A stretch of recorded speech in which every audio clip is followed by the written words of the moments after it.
go.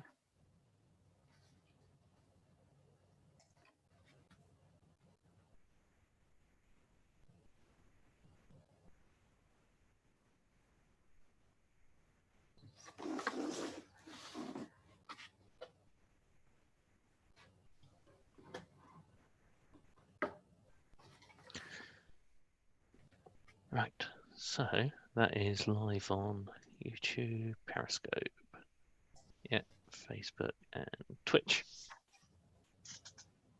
So now it's just hoping that people have actually got the time right and will be joining us.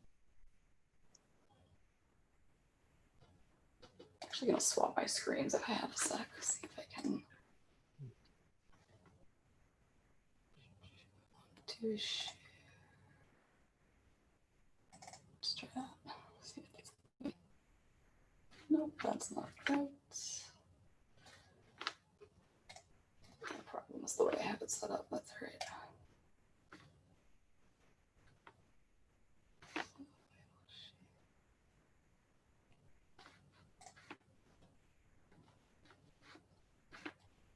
Just see real quick. Yeah, some of us are experienced in summertime, others aren't. Just for Chris there.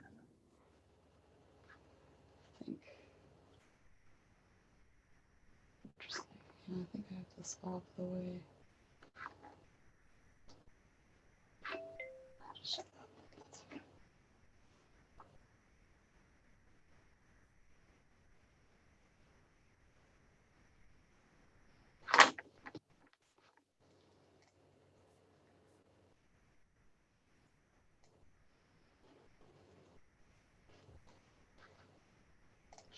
One sec. Sorry. I think it's better. It's okay.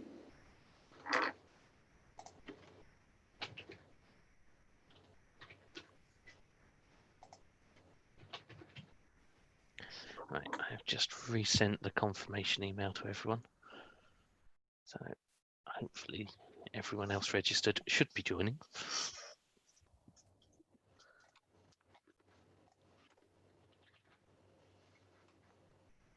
Oh, good afternoon, Bob, or good morning if you're over where Ashley is, or good night if you're in New Zealand or somewhere.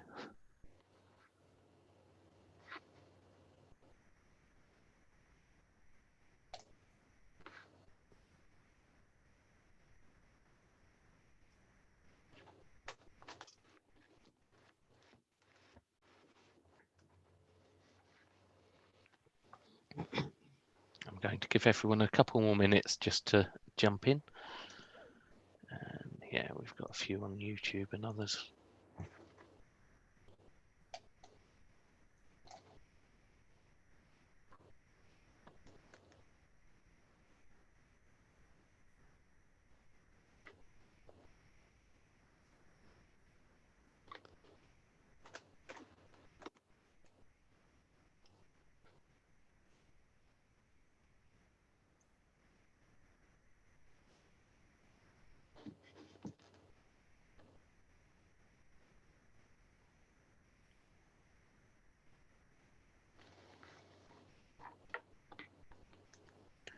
I'm not sure if you can see the chat, Ashley, but we do have Sarah, who was born in Rochester.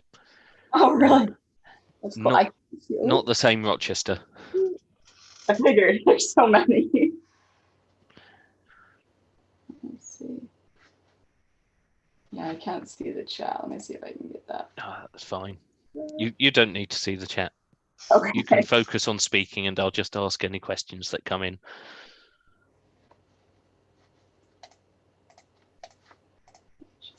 Right, so I'll give it one more minute and then we'll kick off.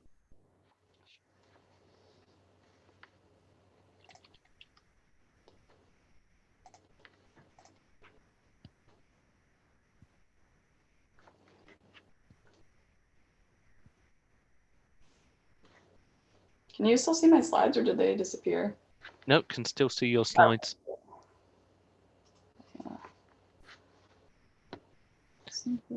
I do want to know if anyone's doing research in science communication, so someone can do talking about science. Yeah. on the people that are talking about it just in general. There actually really just isn't that many people. I don't know how it is over in the UK, but the US actually doesn't fund any of that. You actually can't support like a career off of it. I'm going to have to go and find out if people fund it, because we could do with some of that funding if they do.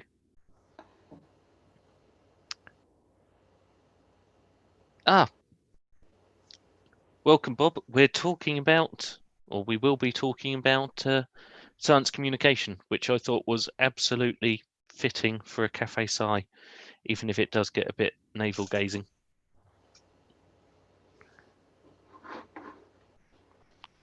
Okay, so quick introduction to Cafe Sci, and specifically Cyber Cafe Sci, as we're now an official entity. The Cafe Sci we grew out of was set up about 7 years ago in Woking in a wine bar. And obviously when the lockdown happened, it was no longer possible to run those. So some of us went out and started looking at doing online events and shifted from monthly to weekly, because it's a good idea to give yourself a lot of extra work. And the philosophy of Cafe Sci is this idea that science shouldn't just be in lecture theatres, it should be open, it should be a public dialogue and conversation rather than just a one-way delivery. So Cafe Sci's are a fairly anarchic collective. They've gone somewhat international. I know that there's ones in Japan and various other places, and it is built around this idea of a conversation as opposed to an academic lecture. Open to the public, non-profit. Very few Cafe Sci's actually charge for entry at all. They subsist of donations, grants, or goodwill of various places, and obviously bringing people into cafes. The cafe gets a few extra coffees ordered. So each Cafe Sci is free to set up however it wants. There is a central movement, and their entire purpose is encouraging people to set up local Cafe Sci's. This is our online one, which has given us a few advantages and a few unique challenges. Timing being one of the challenges that we've come across, but that's largely because we're getting more and more international speakers, so we're going wider. And this session obviously is on talking about science with Ashley Hollop, who's a PhD candidate, as you can see on the screen, from the University of Rochester. And I think I basically jumped on one of your tweets and said, oh, can you come and do a talk for us? So this is the normal approach to getting speakers. It's in a way, it's both surprising and not surprising how many people are willing to talk about a scientific topic that they care about. So it's really nice to have you here all the way from Rochester. I'm actually in Long Island, New York right now. I've moved since then.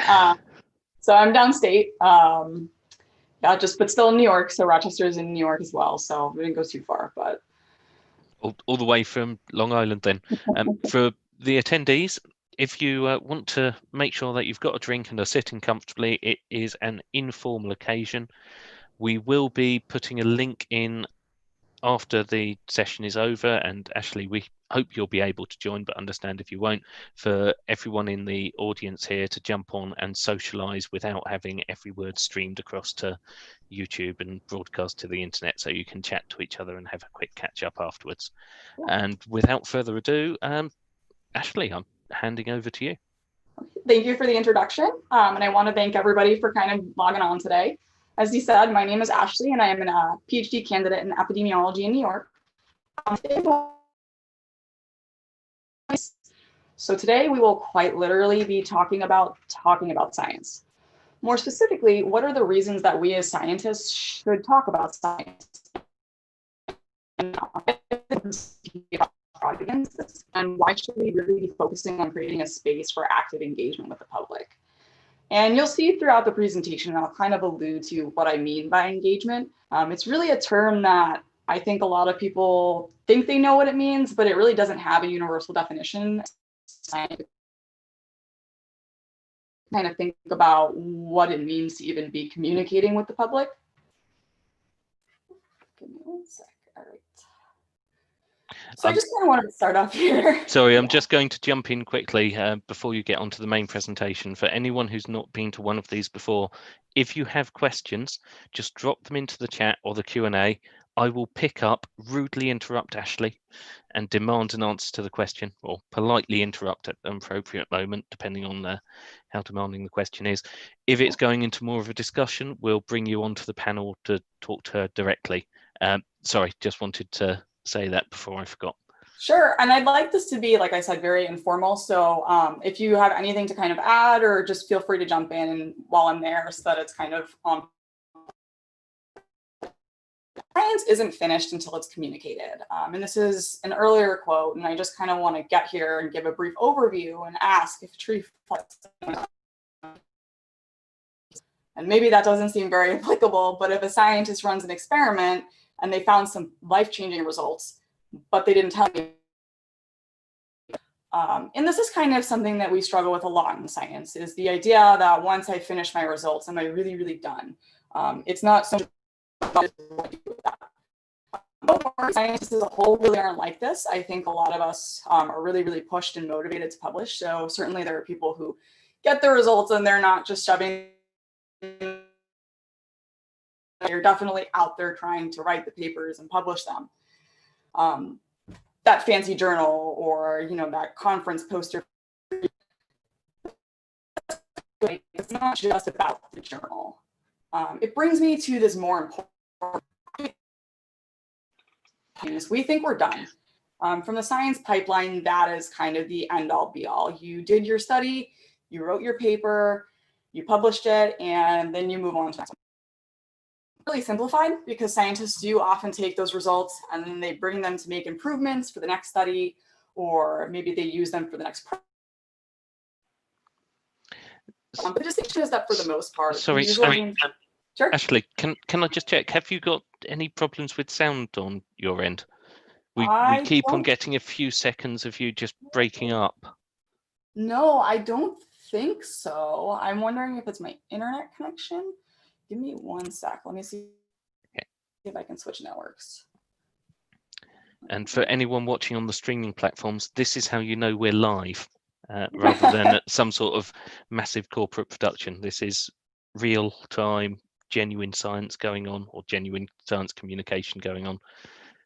So is it a little bit better? Am I still breaking up? It's hard to tell because you're absolutely fine and then break up for a couple of seconds. All right, let's try this. We'll see. If I start to break up again, let me know. Would it? Okay, cool.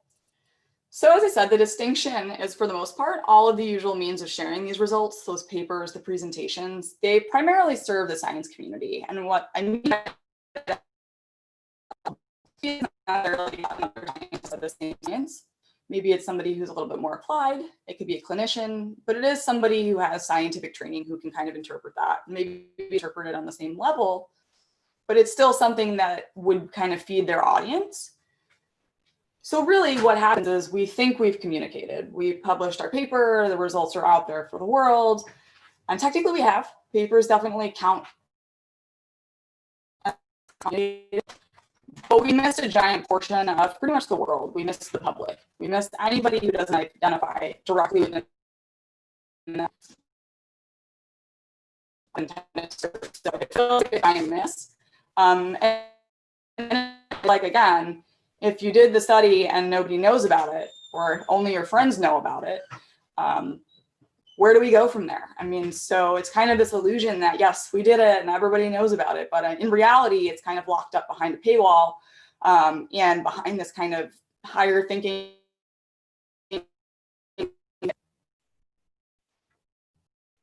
So I just kind of want to dispel a myth here. There's this sort of idea that the public isn't interested in science. This is not true. I call it a myth because they actually very actively seek to inform themselves through science. And so maybe they're not in their but they're actively trying to get information, and that is information that is fed to them by scientists. For the public, their interactions with science are quite literally tied to their lives. For example, 72% of the US population uses the internet to that is pertinent to their life. you are talking about health conditions that can literally quite change somebody's trajectory. Of that, you are talking about a very specific case where somebody is literally relying on. Yep. We just lost you for about 3 seconds again there. Oh, I'm so sorry. No, it's okay. It's not your fault. I'm not sure if it's internet connection. Are you using a Bluetooth headset at all, or? I'm not. No? I'm actually just on speakers because I figured that would work better. Should I switch to a headset? Would that help? Well, normally they're what cause problems. So. Okay. Let me see if. Give me 1 second. I'm so sorry. That's okay. I have noticed if there's been a bit of breaking up, when I then speak straight afterwards, I get the echo back of me. So I'm wondering if it's the speakers trying to flatten any chance at feedback. Okay. Let me see if I can. 1 sec. Actually, not having any luck even getting out of this. Yeah, I think it's my connection. It looks a little low. I'll switch. That'll help. Okay, we'll see you in a second if you get knocked offline. Okay. I'm still here, right? Yep, you're still here. Okay. Let me just get my slides back up. Not having luck here. Sorry. I'm actually focused on the shares now. Sorry, everybody. All right. Okay. I have to figure out how to get out of this because it's stuck. Okay, well, while I'm talking, can everybody hear me? We can at the moment. Okay. This is one of the issues with science communication, of course, technology. Yeah, so I do kind of think it might be on my end. I've been having some issues the last few days on video quality, so I wonder. Hopefully, it looks like I have more bars up now, so maybe we'll be okay. Let me just go ahead and skip ahead.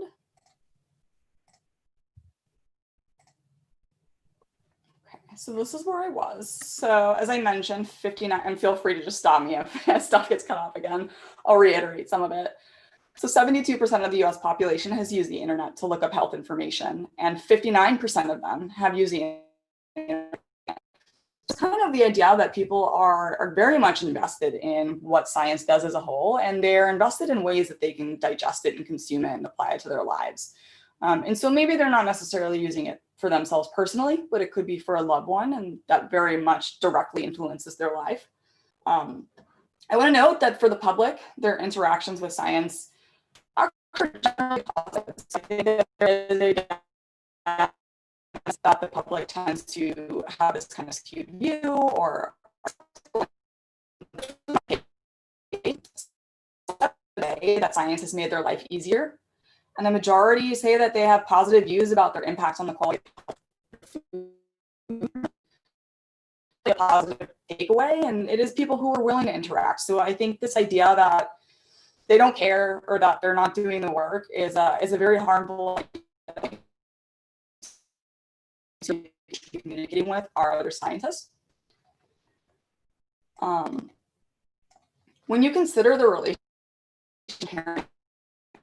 and science, the public needs science. So for example, Google Flu Trends is now developed in the process for years.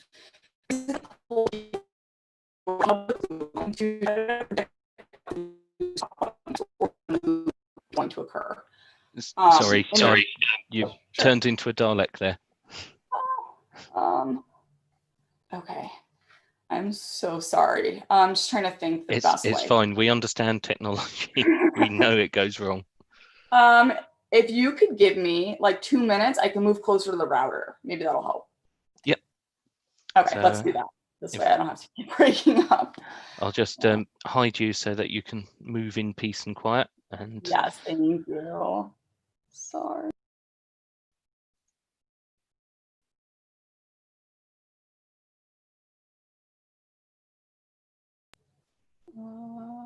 Actually, while you're moving, if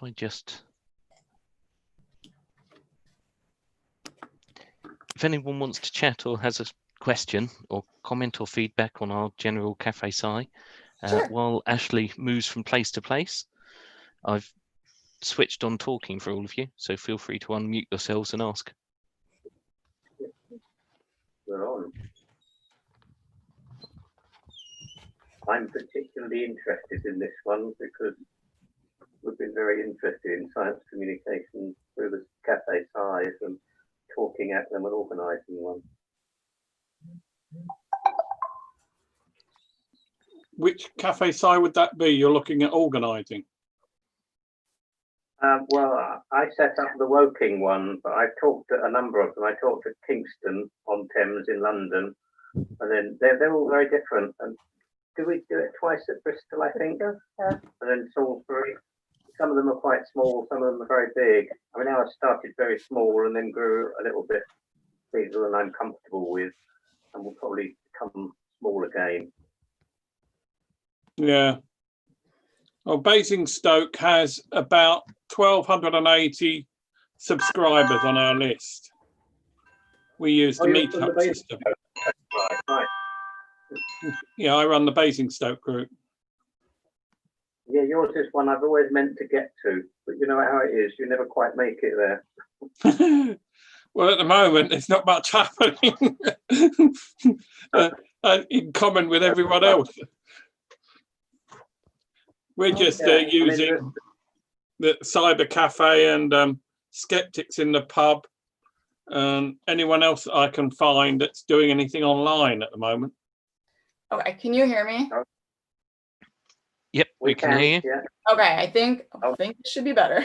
Like, Okay. let me get myself back. Let me get rid of that. Okay, I'll mute myself.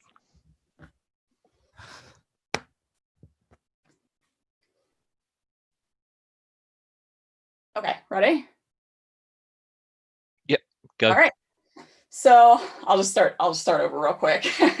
So there's a general myth that the general public doesn't really care about science. They're not invested in it. They're not interested. And this myth is it's a myth. 72% of the US population has used the internet to look up health information. So they are information that would be pertinent to their life. And this is information that science provides them. Of that 72, 59% have used the internet for a specific ailment. So they are using this information and they are consuming it and they are likely applying it to their day-to-day. And I want to note that this relationship is not just a matter of how the public feels about science. It really is this kind of interaction that is quite dynamic.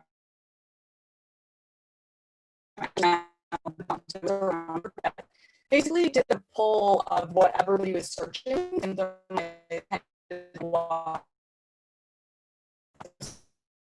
aggregating people's searches at home and what they were interested in. There was some issues with the machine. It's just a good example of scientific. It is really important to kind of think about if we are basing all of our ideas off of the public, why doesn't the public kind of get a larger say? So I kind of want to just dive in real quick to two terms, and I'll hit on the other one next, that are often used but are pretty poorly defined or kind of thrown in the middle of a sentence. So the first is this idea of informed citizen, creating informed citizenry. In the US, at least, that term is very often applied that you know who you're voting for, you know what their platform is, instead of just randomly selecting a name. But it has been carried across the scientific communication literature. And it has kind of been applied to this idea that when I give you that information to make informed decisions. So it is really this idea that you are educated enough on a topic to make your decisions and form your own risk calculations and sort of be your own autonomous. And so something that I kind of like to break this down into is the idea of being an observer. So somebody who really is kind of looking, on the other side of the glass. They don't have much say. They can kind of see it happening, but they're a little bit detached because they don't have the chance or the opportunity to kind of be involved at a higher level. Or or this idea of being an active consumer. You are going out, you're seeking information, you can interact with that information, and you can use it the way you want to. You have the ability to speak or have some input. And the idea of being a participant. So those two are very much interchangeable. The level of participation really depends on the individual. So there may be people who are okay with being just an active consumer. They want to be able to log onto the computer and take information at their fingertips and read it and make their own decisions. And they're okay with it stopping there. And then there are people who want to be more active and participate literally. So they want to have an active say in what's going on. Maybe they want to enroll in a study, but maybe they want to give feedback on the way that a study should occur. And so I kind of like to think about this as like a road trip to science. So if you're an observer, you kind of get thrown in the back seat, you go to sleep, and as you're driving across wherever, the rest of your car gets out and they stop at all these other great destinations and they take pictures with the giant cheese or, you know, whatever it may be, and they forgot to wake you up. So when you get there, it's kind of like, I know we're here and that was the goal, but I missed everything in between, and that's not great. You know, you feel a little bit like you have a lot of questions. Versus being that active consumer where you kind of, you know, get out, or maybe you plan the next stop, or maybe you have something to say or how you want to plan it out. You have more of an active role, even though you're maybe not the driver. That would be the scientist. Just a comment that's coming from Bob, which might relate to this or does relate to this. 3 types of people in the world: 5% make things happen, 15% watch as things happen, and 80% say what just happened. I like that a lot. I'm going to save that. That's great. So kind of going back on that, just to kind of give you a quick summary, the idea of informed citizens isn't to have an army of scientists walking around. If that was the case, then all of us would just be in scientific training from the moment we're born, right? We would just all be scientists, and I actually don't know how anything else would get done. So that's not the idea here. The idea is not to kind of bring everybody up to speed and every type of science expert in the world. That's just not going to happen. The idea is really this idea of informed consent and whether or not you want to be able to participate. If you decide you want to, that you can. Some sort of, you know, we always refer to it as the ivory tower that you just kind of can't get to. And that you're not sort of just engaged that you don't fully understand. So an example that I like to give is, some time ago, I used to work in clinical trials, and we had a patient who had received pills in the mail. So his doctor had sent away for some mail away order, and we have to track drugs that people are on, obviously, for meaningful interactions. And so when you ask, you know, any new drug changes, he says, yes. So you're like, okay, what's the drug? And he's like, I don't know. Well, have you taken it? And he's like, yes, every day. So you're like, okay, so you should definitely want to know what you're taking, for more reasons than one, but it's not just this passive idea. It's the idea that you want to know what's going on. And so this particular man very much trusted his doctor. There was a relationship, but on that passive and active, just being asked, how much online communication turns out to be passive consumption rather than active? Yeah, so actually it's the majority of people actually are passive. So active is kind of, there's a study on it, has kind of been defined as people who either are actually like seeking on purpose. So they're going to Google, they're typing in something specific, and they're actively getting it. Whereas passive is more that the information is either being presented to them immediately. So through a news source, it's not something they're specifically searching for. But it's also defined as a moderate passive, which is somebody who would be sort of signing up for like a listserv or alerts. So it's kind of funny that you mentioned that, because a lot of scientists actually are also very passive consumers in some way. For us, we set up alerts so we can stay up to date. So that information is also being fed to us. So I wouldn't even define scientists as being active all the time. Certainly when they're working on a project, they're looking for information, but for the most part, when we're trying to stay up to date, a lot of us are also using passive means. So passive more often, it's just information that's presented, and then that will often lead to active. So if it's something that they're interested in, then they can further research it. But that initial touch point for the majority of the population is passive. But it is something like 30% of the public does have active components. So it is surprising to kind of hear that there are people who aren't in a science field at all that are kind of doing their own research. And that's actually quite a big chunk to think about. So yes, definitely a good question. So it is very variable then? People are passive at certain times and then become active around particular things. Yes, definitely. And there are definitely some people who, maybe don't have so much interest that will always stay passive. They'll read what's fed to them if it's on the news or something like that. And then they won't go out. They don't want more. And that's okay. But that is not anywhere near the proportion of people who are kind of shifting and constantly doing the work. And I think especially now with COVID, you see that, right? There's people who are out and looking for information. And another one that's just come in, which is particularly interesting as we're throwing questions at you on this. Do scientists truly welcome active, engaged backseat drivers? Yeah, that's a great question. I think because, again, there's kind of this idea that some scientists get a little upset that the public is trying to offer ideas, or sometimes ideas that don't come across as well, anti-vaxxers being the main example. But for the most part, we do. And there's been a big push in the US and the UK as well to encourage that. So the FDA has recently stated that they're moving towards this idea that when we're designing clinical trials, it should actually be up to the patients to determine what measures matter. So determining like what's important to them instead of the researcher determining what's important. But it is this balance, right? So we can't leave it completely up to the public, because let's say you're looking at a pain study to a patient, the most important value is going to be pain. And that's absolutely true that we should be looking at that. But at the same time, we're concerned about safety. And so they may not care nearly as much as looking at their blood values, but it's a balance. But yeah, I would say for the most part, a lot of us are very, very open. It's kind of hard for me to kind of gauge, because I am open to speaking with people, and most of the people that I do work with are very, very open.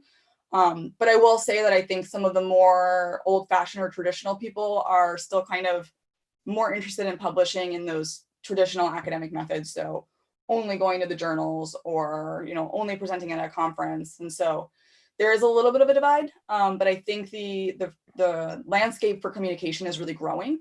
And I think that there's kind of an increased importance at this point, with especially all the governments acknowledging that the public wants to be informed, but they also want to participate, that we're going to move in that direction more.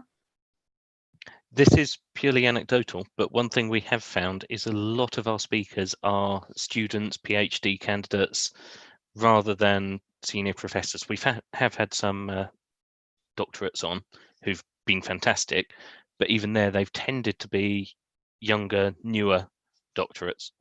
Yeah, and I actually think I've seen the same. I can agree with that. So for the most part, yes, there are some really key players who have been in the field forever that are big names within their field. And I think the reason they got that way is A, they're doing great work, but B, because they communicate really well and they understand the importance of communicating.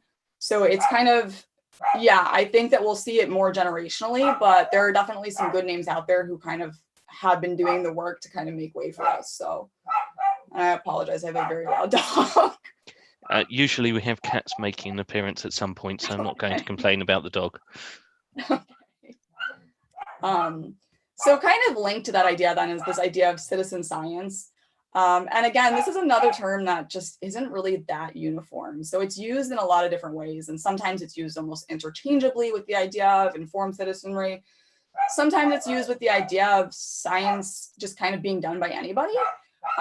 So as a whole, it really is an umbrella term, and it's really depends on who you're talking to. But the idea is that the public is involved in some way. In the most simplest terms, that's what we're working with.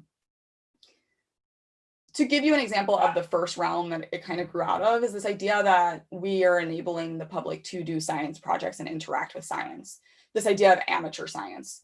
And eBird is a good example of that. So eBird is an online platform where we encourage people to, I shouldn't say we, I have no involvement with it, where you encourage people to kind of become their own birders. So you go out, you see birds, you look it up, and then you log what you saw and you take pictures, and it builds this database, and it allows nature scientists to kind of figure out what species are living where, if there's changes.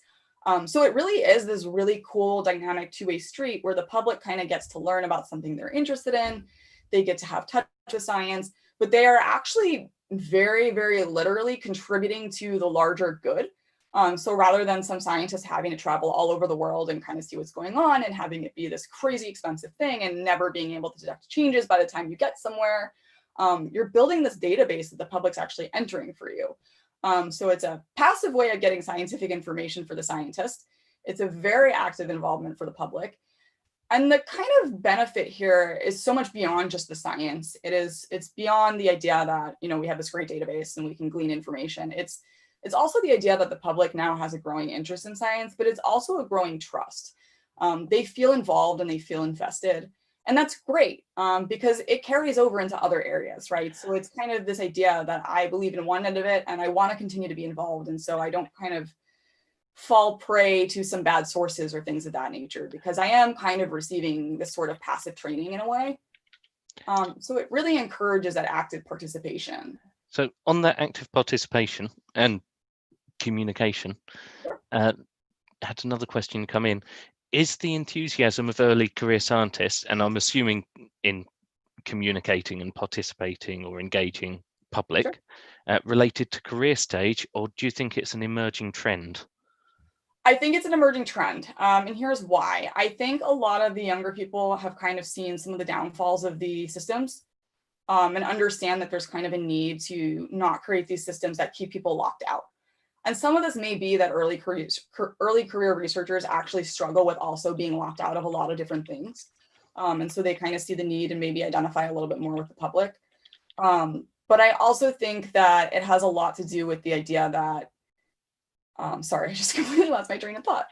So it's early career researchers as a trend, but also the other issue is that within these systems, these metrics of doing science communication or making sure that you are blogging or presenting stuff on a video, or making sure you're more accessible, are still not metrics by which you would receive a job promotion or get tenure or really anything that would be tied to the common metrics for a job.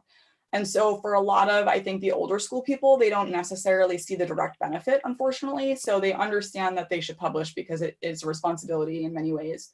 But they feel that their time is better spent doing something that will get them that next grant, or that will get them, you know, some other value that is kind of the traditional means of measuring progress. So, and I don't think that this is like a, you know, good people versus bad people thing. I think it's just like the environment from which you've been kind of working within, right? So if somebody's telling you, here are the metrics I care about, and then you go do a bunch of other stuff, it might be hard to kind of see why that stuff matters. Whereas I think the younger people have always known that those metrics are in need of changes. And that is because you hear from the older people that they're in need of changes. So it's kind of this weird feedback loop that I think we're going to see change soon. Recently in the US, actually, the NIH has released a statement, including a checklist for good science communication. So they're acknowledging as of 2 years ago that this is a big, big need. And they're issuing guidelines for it to go about doing it properly. So it's kind of like that first hunch that we're kind of moving towards something bigger. And following on from that, some citizen science, some examples that have been seen, tend to use people or the public as data gathering drones. Do you have any particularly good examples for genuine engagement? You mentioned the medical trials and asking people what matters to them, experimental design, something beyond just data gatherers. Yeah, so I mean, eBird's a good example of that, data gatherers. But from what I understand, a lot of these also set up communities. So being a data gatherer. So I'm not sure eBird in particular, but there are others who actually have like active forums where there are opportunities to learn. The scientists who are running the project will often run video streams with like lectures. So there are sometimes some give and take. So it's, if you're interested, here's free resources that you would normally have to pay for. But again, the argument there is that you are doing work for them. So, you know, what is the trade-off? I think that there are a lot of projects. I don't, off the top of my head, I'm not sure. I don't want to answer to that, but I think that there are probably some projects out there that are just actually genuinely to encourage people that don't necessarily mine the data or use it for anything. A good example of amateur science is there are plenty of websites that kind of give you fun science experiments that you can try at home that aren't for kids, but they don't have you turn in your data. It's kind of just so you can explore and see what you're interested in. And certainly there are many different science sessions where there are free things. So here we have a national lab. They do cancel this year because of COVID, but they do summer Sundays where the public is invited for free to kind of sit down and discuss certain topics. And they'll do like a free summer camp for the kids so the parents can kind of enjoy what's going on. So there's certainly different means of citizen science. It doesn't necessarily mean that they have to be, you know, doing data that's going directly to the work. It's really more of this idea that we're engaging the public and allowing them to be involved in some way. And from Sarah, Max Planck, we're getting quotes from famous scientists now. Science advances one funeral at a time. So that's to say, science doesn't move forwards until the old order moves on. Do you think the amateur involvement allowed by the internet will change that?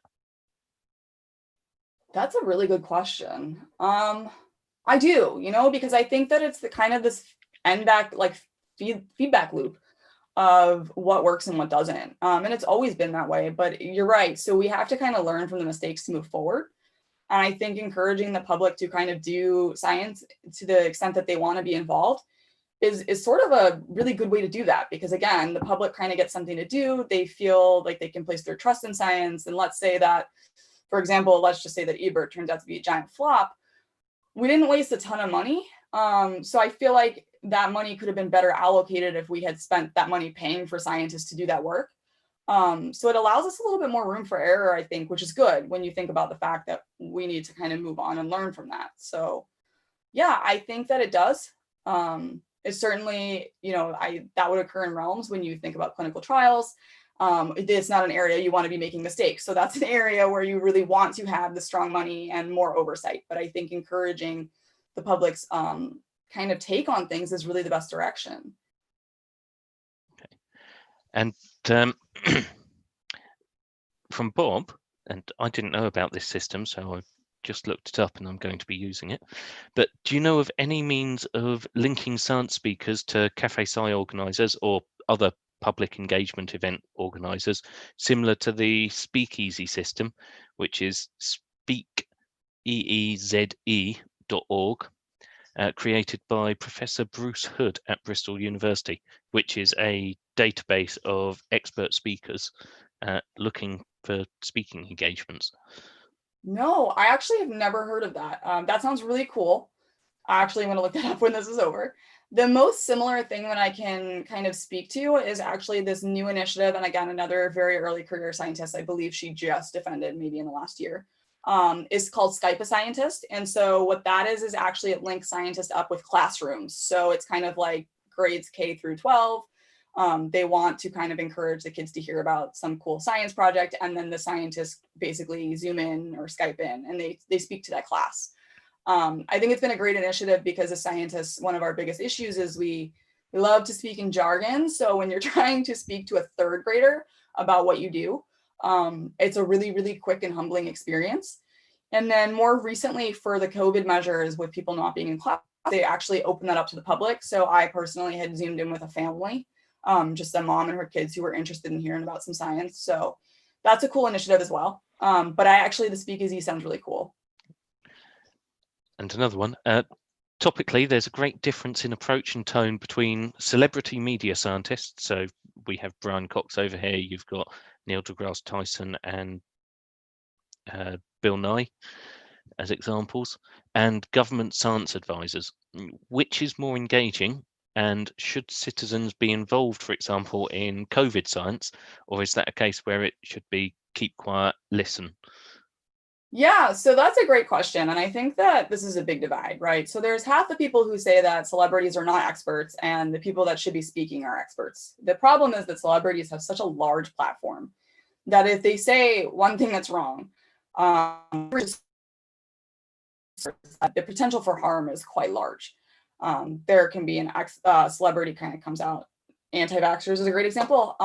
So people who have a big name kind of the public wants to buy into that and they hear it and they're a big name and all of that kind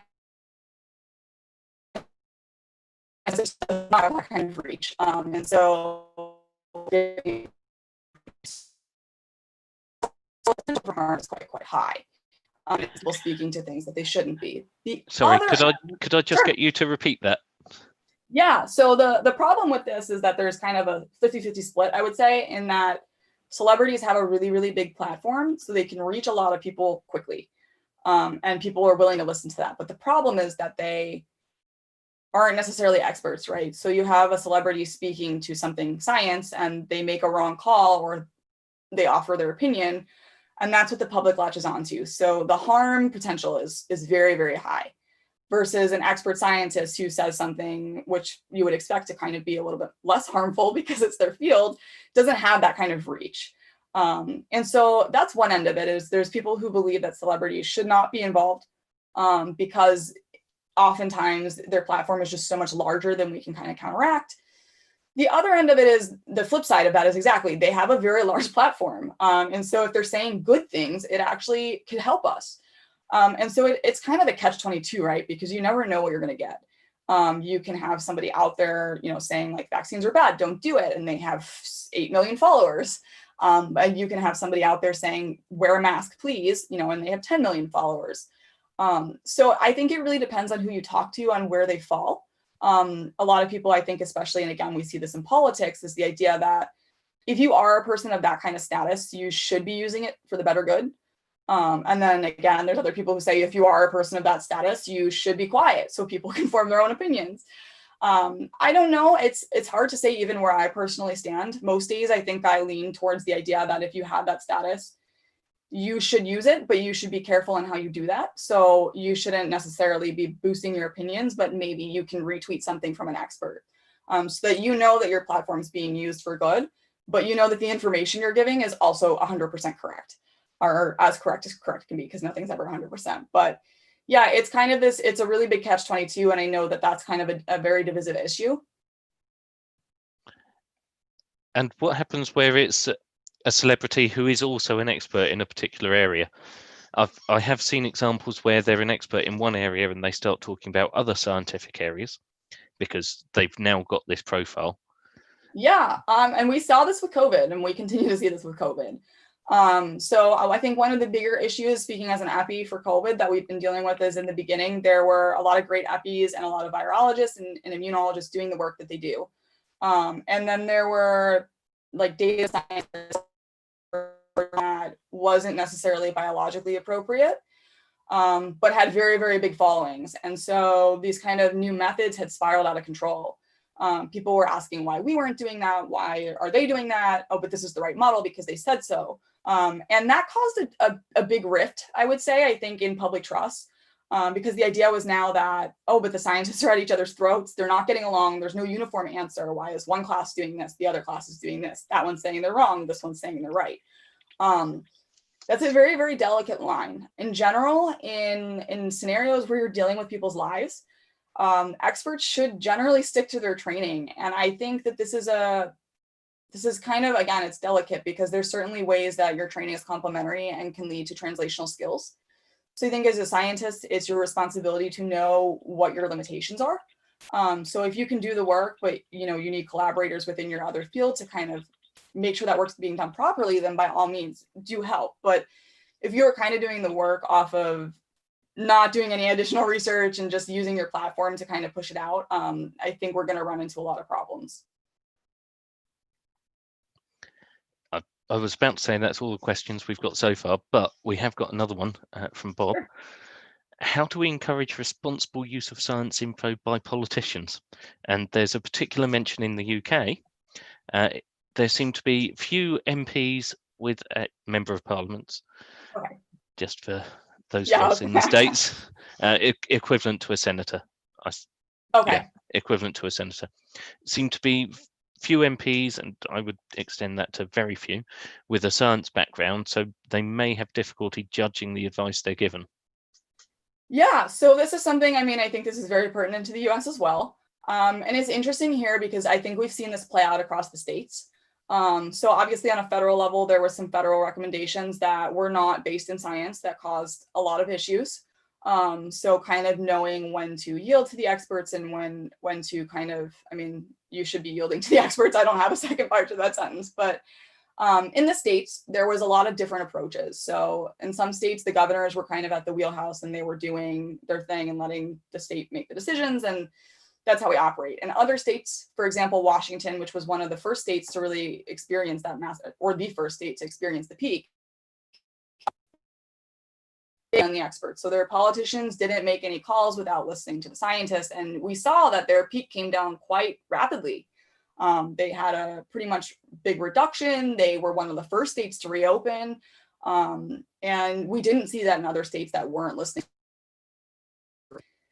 I think in the government, they are there to serve the people, right? And so the idea is that a lot of them will use their platform as a public figurehead, but that platform should still be backed in science. And so you can often tell, I think here, at least when there's a governor speaking who has very clearly been informed by a scientist, they'll be saying things and I'll be like, yes, yeah, that's a great point. Like, who's advising you?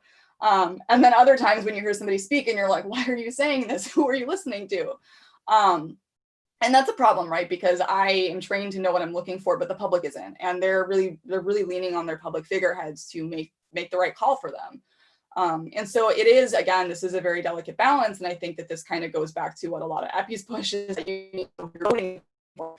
And sort of unsurprising that this idea of informed citizenry and citizen science actually grows out of politics. So they're definitely intertwined. Okay, thank you. That's all we've got for now. I'm sure we're going to get a lot more through soon. So feel free to carry on. Sure. All right, so just so you have an idea, this is actually what citizen science kind of entails. I won't go through all of this, but just to give you an idea of how complicated it really is. So you have the classic citizen science, which is between the idea of crowdsourcing a project and just general outreach, which is almost, in some people's definition of citizen science, just the same thing, like this just idea of outreach. Then you have the idea that you're engaging the public and that the public is making decisions in their deliberation, and then community level, and then the way that you're going to disseminate that knowledge. So it's a lot. There's a lot of interacting things here. And I think that the important thing to think about is when you interact with the public, it's never just one thing. There's actually to see. And there's really no way to disentangle the fact that for one move with the public will always be consequences. So you need to know how to balance the consequences with the benefits. So I said earlier, science is not finished until it is communicated. And then I kind of explained that this idea of just publishing a paper is not enough. And I want to discuss like where things go wrong in that process, just real quick. So scientist to scientist, again, I said they go to meetings, they form collaborations with other scientists, they give a presentation, they write their manuscript. And theoretically, this level of communication should be easiest within their own network. So on the most basic level, if I am a scientist, other members of my lab, they should know what I'm talking about pretty easily. And if they don't, I should stop and I should redo what I've done, because we have practically the same cultural science. We have a very similar training if we're working together. This is the level of communication that should have almost no barrier. So if we're having a misunderstanding this early on, we have a bigger problem and we need to stop. Outside of that is kind of when you move into this idea of maybe collaborations across fields. So a chemist working with a biologist, or for some reason. Sorry, just to jump back to the previous slide quickly. Yeah. Sarah's asking, what's the difference in involvement and participation? Yeah, and so I think these terms are frequently used interchangeably. And again, I think it depends on who you speak to. Is the public involved in what you're doing? So, I mean, how would you define involved? Do they care? Is that your level of involvement? Are they involved in the sense that they're actively contributing, that maybe they're a participant, or they gave you feedback on your study before you did it? And then the other question was participation, right? Yes. Yeah. Yes. So participation is much more active in and of itself. So the idea is, if they are participating in science, are they actually a participant? Did you maybe run a pilot by them? Did you maybe ask for their opinion? And again, they can be participating with science by possibly consuming it and saying like, you know what, I heard that food's not good for me, so I'm not going to eat it anymore. There's that level as well. So I think that those two terms, at least to me, are really kind of depends on the user, on the scenario. Okay, thank you. Yeah. So between scientist to scientist should be the easiest. We should have, almost no barriers within labs or kind of within the same field. Then you kind of start to go out to your meetings where there are different scientists within related fields, and maybe there's not as much here. There's definitely language differences. So for example, I have a psych background, and when I switched into EPI, I kept writing my papers with what psych does, and then they kept asking why it wasn't a beta symbol. So there's these little nuances between fields, but I think your main takeaway should really kind of be steady and firm, especially within that outermost network. But then you kind of start to get out of your own field, right? So Can a doctor who's maybe not a researcher understand what you're doing? Can they understand why you did it? What is the importance? If they picked up your paper, can they properly what you did? And if they can't, again, we have a problem, because again, you're talking about somebody who has at least a little bit more training than the public. How can you possibly expect somebody else to understand that? So then the idea is we start to try to communicate to the public. Let's assume all things are go. So just before we move on to communicating to the public. Yeah. A paper on, and it's spelt wrong and I can't remember how to pronounce the name, but hydrochloroquine, that's the one, was retracted in the Lancet because some authors had not known about the source and analysis of the data. So is there a need for scientists to communicate even when they're co-authors on the same paper? Absolutely. And so this is kind of what I'm saying. If we're not communicating properly within our own network, we cannot possibly expect it to carry over that well to the public. And so the particular issue with the retraction that you were referring to is a very big issue, because that paper informed global policy recommendations. So that paper actually caused the WHO to issue a statement saying, going forward, we're going to shut down all of these clinical trials. They're too dangerous. It's not ethical. Let's stop it. Follows suit. A bunch of countries all basically came together and said, we're done. And then it turns out that the data is not what we thought, right? So this is a big problem. Whether or not you believe that the drug works, if there was potential for it, it's now unethical that we stopped. And so that's kind of this big issue. And so what happened here was there was this company, Surgisphere, that I think a lot of us don't even fully understand where it came from. And Surgisphere had taken all of this data and they had used it to present this big study, big, strong study that, said it doesn't work. The issue is that there were all these co-authors on the paper who, said like, yes, okay, we are involved in this paper, we edited it, we agree with the results. None of them had seen the data. And so it's kind of hard to be like, well, I vouch for the validity when I never actually was involved in the analysis. And it's kind of brought up a lot of ethic problems, because in general, there's only usually one or two analyses working on a paper anyway. And a lot of authors don't necessarily see the raw data. And that's not a bad thing, because we can't afford to A, pay everybody, and B, not everybody's an analyst. But the larger issue, right, is that Surgisphere was audited and they wouldn't turn it over. So it's kind of this idea that if you have the data, and then you won't give it to somebody who's asking, do you really have the data? And this caused a really, really big problem in transparency. So this is something that a lot of open access scientists have been pushing for, is this idea that science needs to be transparent. And I don't necessarily just mean easy to understand. I mean that if I want your data, you will give it to me so I can check it. And so some journals have started issuing, like, we won't publish your paper unless you give us the raw data, or you give us a statement on why you can't give us the data or how we can access it. Maybe it's like a permissions thing. So there's been a big push towards that. And I think it's interesting because you asked earlier if whether or not I think science communication is kind of the younger scientists. I think the transparency data push is actually being led by statisticians, and that I don't see nearly as much of as an age divide. And I think that's because the people who are on the grounds doing the work know that this has been a problem for a long time. And they see a lot of papers and they wonder why numbers aren't matching up. So they're trying to run the numbers themselves without the data, and it becomes an issue. And so that's what had happened with that paper, is people got it and the numbers looked too good to a lot of people. And so they were trying to add it up and they didn't understand how that paper could have possibly had so many cases in such a short time window. When you look at the global estimates, there were just kind of questions that were popping up. And it's not to say that when you read a paper and you have questions, but what you would usually do then is either ask the journal for some access, or you would go to the author and there would generally be a discussion or some sort of interaction to kind of determine what's going on. Sometimes this actually turns out that an author made a genuine mistake and they retract their paper, or they issue a statement fixing it. And that's how we grow, right? Like, it happens, there are errors. What happened here is people asked, and they've been asking, and they're repeatedly asking. And so there ended up being a retraction, which was, quite devastating. I think it had some really bad consequences. Whether or not you believe that drug would have made a difference, it certainly damaged the public view of what's going on. It's sort of this idea that, all of these authors, they were vouching for the validity of this, and now you're telling me you never even knew what happened. And that's kind of a bigger issue. So related to that, we've got an anonymous question. Sure. So sometimes co-authors may only join for prestige or publication count, and I think the question there is how do we address that? Because obviously it causes these issues where they don't necessarily know the data or the conclusions they're endorsing. Yeah. And that's a great question that I don't have a clear answer to, and I don't know if somebody else has the answer. I would love to hear it. I will say every time we get someone on and they say, I don't know about that, it's really interesting. It gives me a little thrill. I'm really happy to hear that rather than, oh yeah, we've got the answer, just won't tell you.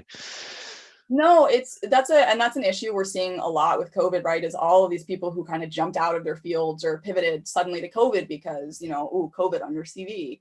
And that's not the right reason to do the work, right? And that actually causes potential for harm because you're not even necessarily trained in doing that kind of work when you're suddenly pivoting.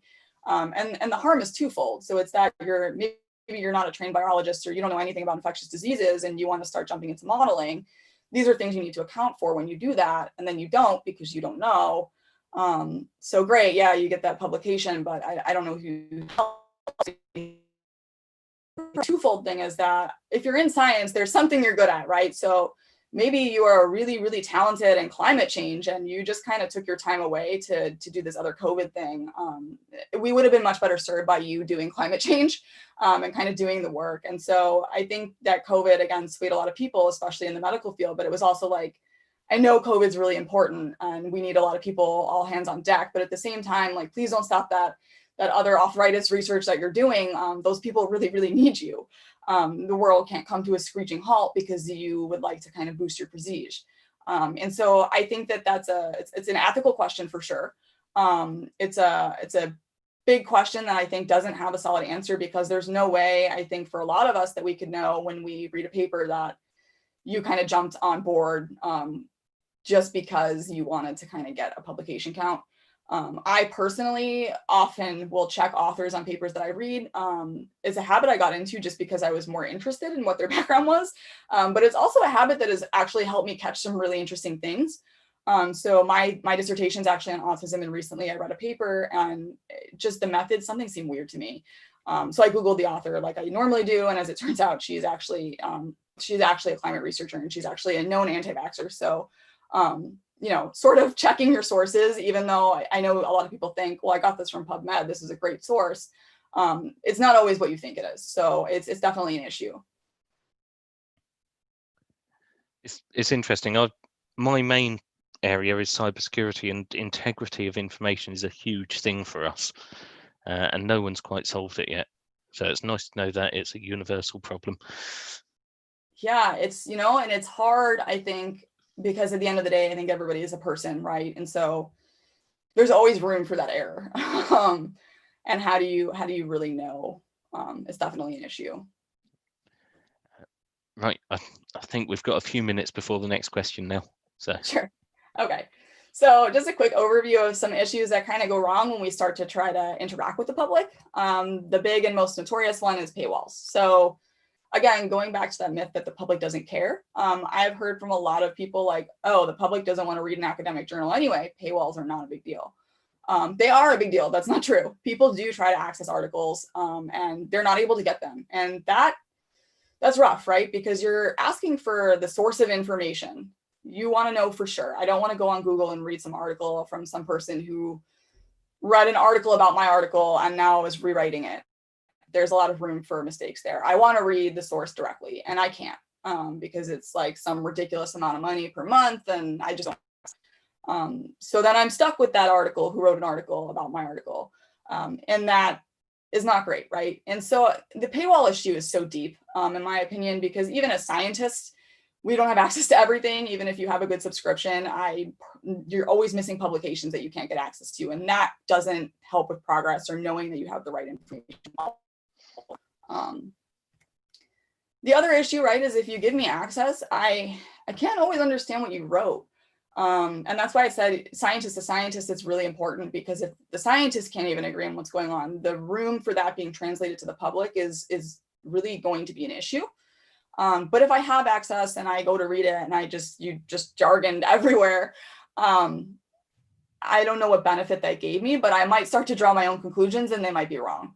And again, I don't think that the fix here is to say like, let's give everybody like this massive science training, because that's just not going to work. Source. So as I said, it's this other issue is you are constantly fighting with where people choose to consume their information then. And so this is, again, maybe they get it directly from you, but they don't understand. So it was a good source. Or I have to go to some, mainstream media who doesn't really understand science and kind of, either overhyped it or didn't fully understand what was occurring. And we saw this again with COVID, and the chloroquine was, the news is boosting this magic bullet. And it seems like a good source. It's the news, right? But it wasn't, they're not the expert in the field, and it was really translated quite poorly. And it had real implications. So we need to kind of be mindful of that. And all of this really culminates. Yep. On that issue of source and journal access, we've got a couple of questions coming about it, but it's a particularly personal thing to me because I recently did an MSc and I got to the end of it and I lost all of my journal access because I was no longer part of the university. So one of the questions we've actually had in is, firstly, should the public be given access to university libraries? And secondly, alumni, should they have lifetime library access? So I'm obviously biased. Alumni should, in my opinion, they should absolutely have access. I don't know anything about the cost, so I'm sure that there are cost implications here. But there are some schools here that do give alumni access. And ironically, the schools that I've heard of that do it are not even schools that are training scientists. So it's always bizarre to me when I find out that my friend who is a teacher who teaches third grade has access to all these science articles. And, when I leave the university, I'll have nothing. So I do believe that there needs to be a better way to expand access. I think that we're also in a weird period of time where a lot of universities are actually moving away from their subscriptions because they're in these money battles with these major publishers. So it's kind of like, if they don't even want to give access to their own people, why are they going to give it to the alumni? So that's something that I think needs to be worked out. Some public libraries here do give you access, but it's not convenient. So I definitely appreciate the effort in terms of, sure, you can have journal access, but you have to come here and you have to use our computer. That makes it a little hard, I think, for people who are actively working on large research projects where they're reading every day or they're pouring through the literature when they get a free hour. I think that's more intended for like a student who just kind of needs to do like 1 or 2 papers or, write an essay. So it's there if the public wants it, but it's not necessarily as convenient as it should be. How do you expand that? I'm not sure. I know that here right now, I'm moving again. The public library here actually does allow for remote access into the library, but that is something that the taxpayers had voted. So like one community out of a much larger community, right? So there's this other issue of equity then. So I'm not sure how you really manage that. And then in terms of, I think just the general public having access as a whole, I am all for it. I think that, more access is better. I have heard the argument from a lot of professors actually that they don't believe the public should have access because they are not trained to consume that information, and that they might take away wrong conclusions, and so be it. I don't personally believe that. My opinion a little bit has kind of changed with the issue of the preprint issue that's kind of occurring with COVID. But I do think that if the public wants to consume something, especially something that they are paying for in their taxes, then they should be able to access it.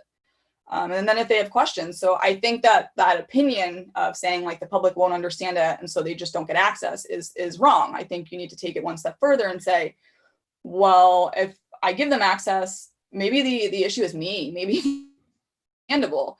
And maybe the paper doesn't necessarily need to be made so simple that it's no longer applicable to scientists, but maybe there needs to be some complementary resource directly from the researcher that makes it more readable. So I think, again, this is a very delicate balance between if I give the public access and my concern is that they don't understand it, maybe I need to kind of take a step back and figure out, well, I can give them access, but how do I fix the other issues that the access might cause? And so that is, yep, go ahead. we've got a question, but just before that, I'm going to say, for that professor's view of we shouldn't give the public access because they might misunderstand and reach wrong conclusions, it's a very good thing no scientific researcher ever has reached the wrong conclusion from a piece of research. Right. And Bob's question, follow on from his previous question, should we encourage more scientists to get into politics and journalism so the public receive more informed proposals? Hot button question. This is a decades old argument, at least in EPI, of whether or not EPI is inherently political. I am on the side that it is. So I've heard the argument that scientists should be neutral and they should not carry any political views. And maybe this works more in basic sciences, and even that I don't fully believe, but at least in a field where you're dealing directly with people, I think that it's next to impossible to separate. And we see that now. I think that now is probably the most time that it's ever been so evident, is that the media in the COVID situations had played up some drugs that, you know, weren't very safe, but now people are still kind of stuck on, and they want that drug. They only want that drug. You know, where there was no scientific basis. And we don't even have to talk about drugs. We have the issue of you should go drink bleach because that will cure your COVID. And that sounds absolutely ridiculous, but people did it. We were seeing ER visits of people who had burned their esophagus. So this idea that I think people shouldn't speak to things that experts are there to kind of offer their take on certainly carries to politics again, because it goes back to this idea that there's a platform, and that platform is huge. Okay, and also the mention that science Twitter is notorious for arguing that sciences on Twitter should stick to the science. Yes. Yeah, that argument's around. Yeah, and I think that sticking to the science, again, is the other half of the argument that scientists should be neutral political. I think that there are also, you know, there's always issues I think that people kind of bring up that just make people uncomfortable. And I think that that's where that argument comes from. But I don't think that they're necessarily wrong to do it. Again, I'm biased. I'm on the side that I think we do need to kind of have a little bit of a political affiliation. I think that that's warranted because, again, our science is funded using taxpayer dollars. Our science inherently cannot be disentangled from politics because politics is literally who decides what gets funded. At the most basic level, you know, politics decides what areas are important. In the US, for a long time, stem cell research was shut down. That was very much a political move, but that very much dictated what research was being done. And so how do you not be political if you're somebody who believes strongly in stem cell research? At that point, it becomes a political statement. So this is definitely a very, very hot button issue. I think, again, a lot of EPIs yield more on the side of being politically active. And again, that's because a lot of the work we do directly interacts with that, right? So when I say that somebody, I do a lot of mental health work, when you talk about, you know, whether or not somebody is mentally well, the idea of being homeless is a huge, huge predictor. And so how do we fix that? Well, that's a government policy. How do we, you know, as a scientist, I can tell you this is bad and here are the reasons why, but I can't fix it without the government's help. So. Okay, thank you. Keep going. Otherwise, more questions will start pouring in, and you'll be here until Sunday. So I kind of talked a little bit about preprints and this idea of open science. So again, I think with the newer generations, we're moving towards this idea that science should be open and easily accessible. So this is the idea that journals will now not be behind a paywall. The public can access them through the same publishers, some new publishers that are just open access. This idea of preprints, so articles that haven't necessarily been peer reviewed yet, they go up on a server, so there's no lag in waiting for the science to come out while I'm waiting for the paper to be published 4 years later. Open science is great as a concept. I want to point out that we're not all in agreement on where we stand, and that is because it's complicated. So I spoke earlier about the fact that some people feel like the public shouldn't have access because they don't know what they're reading. Preprints has been a particular issue because they're not peer reviewed, and theoretically anybody can put a preprint up on a server. And more recently, a lot of the media here has been picking up the preprints and running with them, and not explaining to the public that these are not, you know, peer-reviewed articles. Like, science hasn't had a chance to go through these yet. And then more recently, we're seeing like a lot of these preprints have errors, but the public has already completely latched onto it. And we saw this with the idea that smoking was protected for COVID. So that paper was a preprint, and the public was, all about nicotine. But then when some scientists had time to go through it, there were some sort of method issues. And actually, the author of the original paper had said that that paper was never intended to be a causal paper. The media had kind of misconstrued it. So that was an issue. And we see that play out a lot with preprints.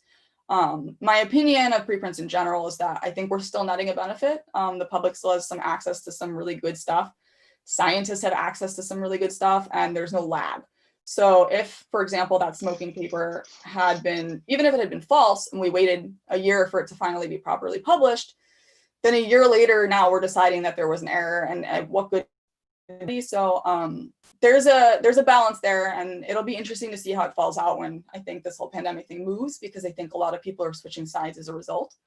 But I think the accessibility has the right intention, and I think the idea is that we're going to need a new thing, so there will be growing pains.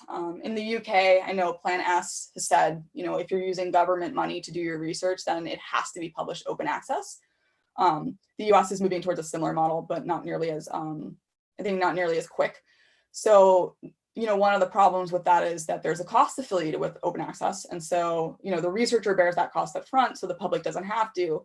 And that's great. But what that kind of does, at least here, is that will kind of choke the voices of researchers, especially early career researchers, who might have great ideas, but don't have $4,000 on dropping a paper to be open access. So kind of introducing a little bit more biases, you'll start to see a lot of the same names pop up constantly.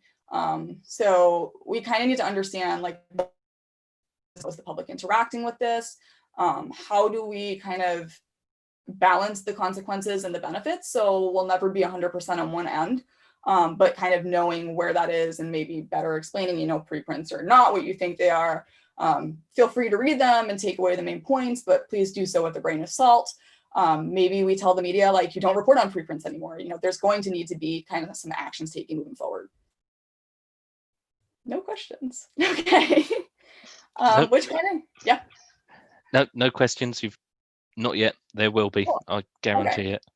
So this kind of gets me into the idea of making sure we're avoiding misunderstandings. So again, I said scientific rating is it's not easy to understand.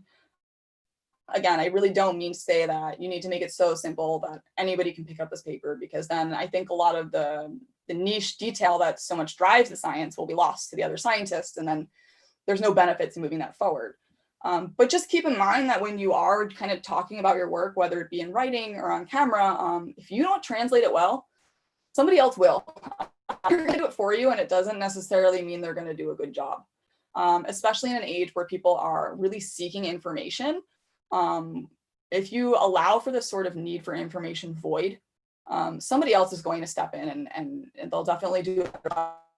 Whether or not they communicate good information is a different story. So we saw this with the pandemic video on COVID. So people weren't getting the answers that they needed.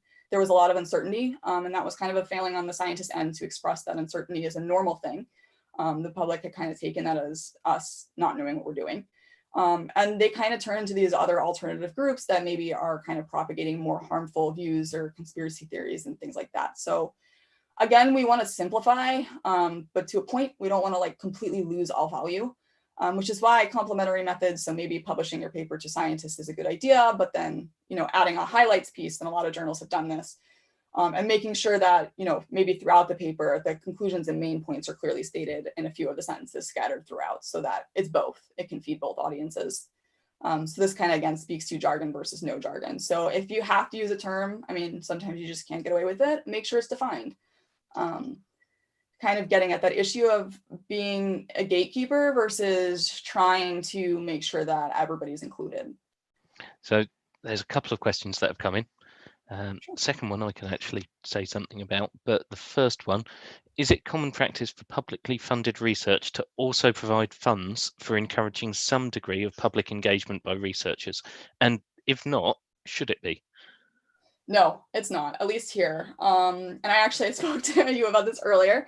So at least in the US, this is, again, I think this is really new and growing. There's actually no grant mechanism right now for any kind of scientific communication platforms or studies. So even if you're somebody who likes to study the way that misinformation is spread, you're not going to get funding for that. So it's unfortunate, right? Because there are people who have actually modeled the idea of poor scientific information.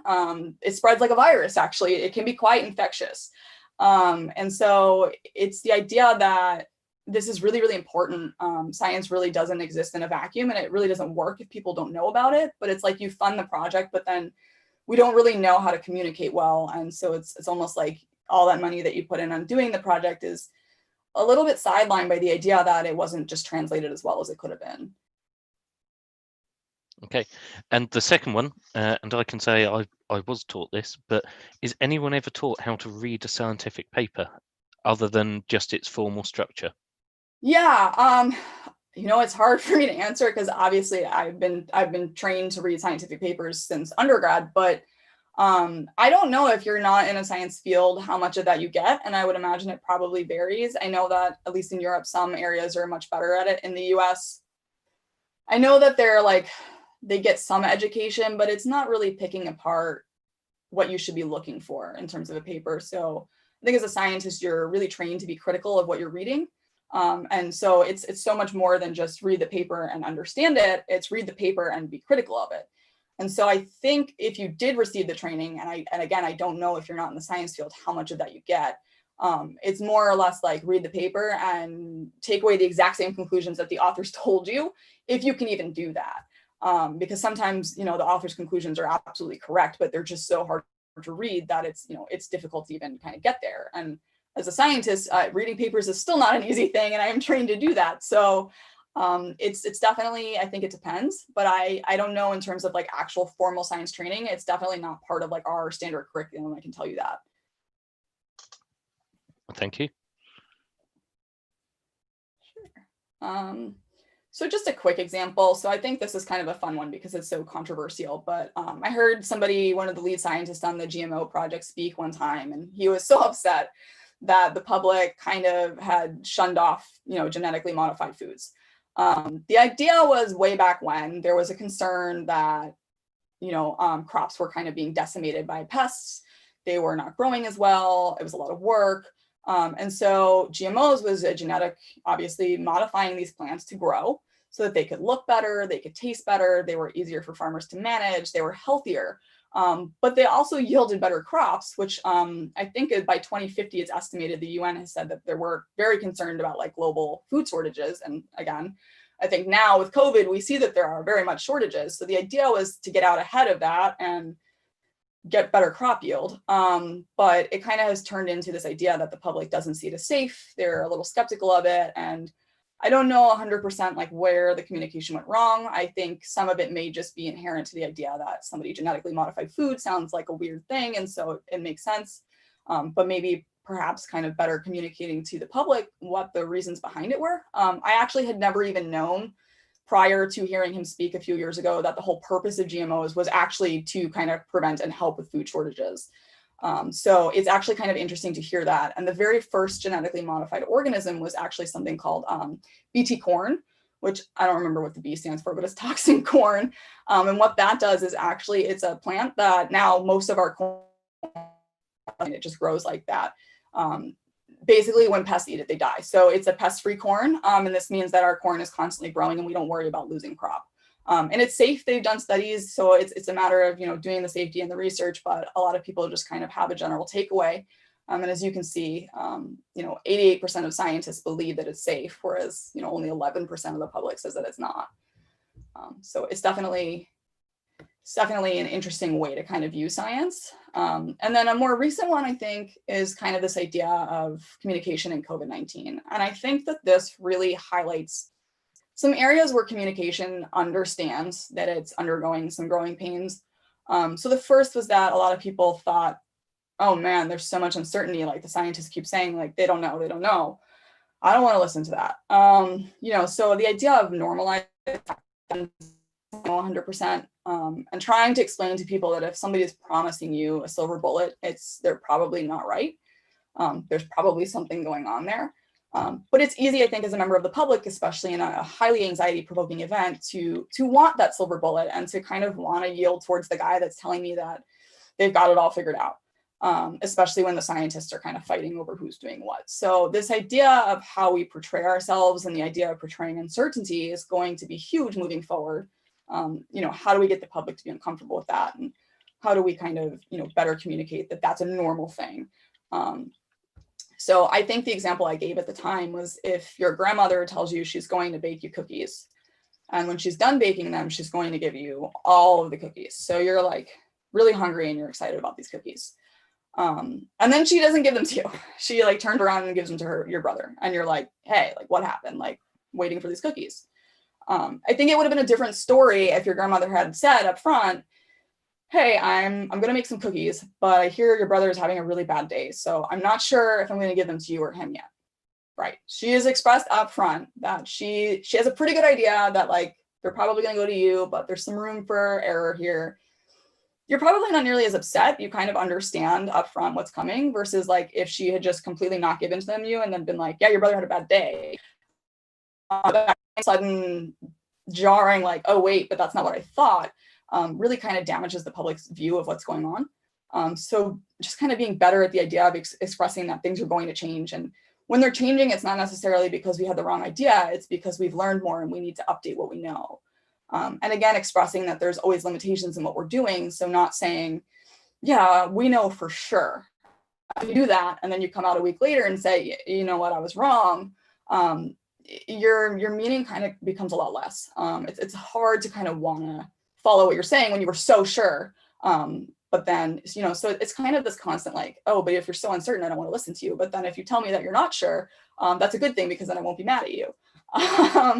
So it's kind of, how do we better serve the public and what are their takes on these things? And I think that this was something we saw a lot with the mask recommendations. So no masks, and people are like, but you just told me no masks. And making sure that when you update it, you're explaining why. And then I think the best example is this whole idea of social distancing. So we kind of came out and said, social distance 6 feet away. And I think, honestly, if I had not been an appy, that term definitely would have been ambiguous. So like, what does social distancing mean? And that's kind of just the way it was touted when it first came out. So everybody's like, what would you like me to do? And then you're telling people like stay 6 feet away, but in reality, most of us really don't have much of a concept of what 6 feet are. And so I kind of like love this picture of one to peer, one to peer away, or 2 golden retrievers is the recommendation. But it was really this idea that we did a poor job of A, naming it, and B, kind of explaining it when we did it. So the other issue was people were complaining like they thought that social distancing meant they could talk to nobody. They didn't think to like pick up a phone and call a friend now that they were like cut off from the rest of the world. And so there were people pushing to change the term to physical distancing, which is a little bit more literal and kind of easier to understand and doesn't completely ruin the idea that you're allowed to talk to people. And that seems so simple, but people weren't thinking of that at the time. And it makes sense because we're in the middle of people losing their jobs and having to stay home. So really making sure that when we are talking about making policies and doing things that we're doing so clearly, but also, maybe from the get-go, we don't always know how it's going to be perceived. So to us, I think social distancing sounded like a good term at the start. And then it was changed because the public was saying that they didn't get it, or that they thought that that was a damaging term. So really listening to the feedback. Kate, we've had a question. So going back to the data that you had just before. So are the public generally confident that scientists understand, but still disagree with them? And if so, why might they trust scientists, but not what the scientists are saying? So no, actually on this particular issue, they're not generally confident. And it's kind of funny because the scientists are actually not generally confident. And I think it depends on the topic, right? So a lot of scientists will always tell you like, yeah, we have no idea what's going on, or we don't really know how that works. And I think that that's actually something that the public does get quite well. When you take like your heart drug, we don't necessarily understand everything that it's doing to you. It is kind of, to an extent, a black box. So we figured out the mechanism enough to treat like your heart condition, but I don't know 100% how it works, right? And I think the public understands that, and that scares them a little bit. But I think a lot of the public also understands that there's the greater benefit to kind of believing the expert, that the work has been done. It's not like I just kind of threw something together and said, I don't get it, but good luck. We've kind of checked to make sure things are safe. There's kind of this back and forth. So it is kind of the idea that you did the work and we can't always know everything, but there's still enough that I can still trust you. Does that answer the question? Sorry. I think so. And second one from Bob. Should science education include more emphasis of the conditionality of science knowledge rather than concentrate on the regurgitating of facts, so people understand uncertainty that might be involved? Yeah, and I definitely agree. So I think this kind of gets at, again, with the public when they read papers, sometimes it is just a regurgitation. And even for scientists who are, just trying to throw together something, they're just taking the author's words for it. And it's not just about regurgitating the facts. It is the idea that you're being critical of what's being presented in front of you, but the broader context and making sure that, again, even if you're not trained in science, I can take away the main point, but I can also know that, you tell me 100%, but I'm skeptical of that for the right reasons. So it is there's kind of going to be this weird back and forth. I think for a very long time till we figured out that, the public has to kind of normalize a little bit of uncertainty in science, but it's also on the onus of the scientists to understand that they need to clearly express the limitations in their work, because the public isn't necessarily trained to do that. So if you tell me, the study, the results look great, but, here's my sample and the sample wasn't nearly as good as it could be, and this is why, then I think as a public member, I'll be like, the results look good. We're showing promise for the future, but there's still some stuff we need to consider before we can move forward. And this is the idea of not overhyping the work as well. And also, contrary to that, is not underselling your work. So there are some scientists who are so big into expressing limitations that I think they turn people off a little bit because they don't see the true value of what they've done. And so it's going to be a balance. Okay, and on uncertainty again, is admitting uncertainty an obstacle to trust? What was that? Is admitting uncertainty an obstacle to trust? I think it is. And I think it's a weird situation. I think to scientists, right, to each other, we constantly express uncertainty, and that's a normal thing, but you understand that uncertainty is where you should be. Again, we are very, very mindful of people who are not expressing uncertainty. That comes off as weird to us. Whereas a member of the public hasn't had that years of training and they don't understand why that's the case. So they think you've run the experiment, you should have all the answers. And so I think for the public, when they see that uncertainty, it can sometimes come across as concerning. And I think a lot of this really just goes back to the simple idea of putting yourself in somebody else's shoes. If you're a member of the public and you are really, really concerned about this pandemic, like everybody is, and you're telling me, like, as the expert, I don't know, I just don't know. That's not the most comforting thing to hear.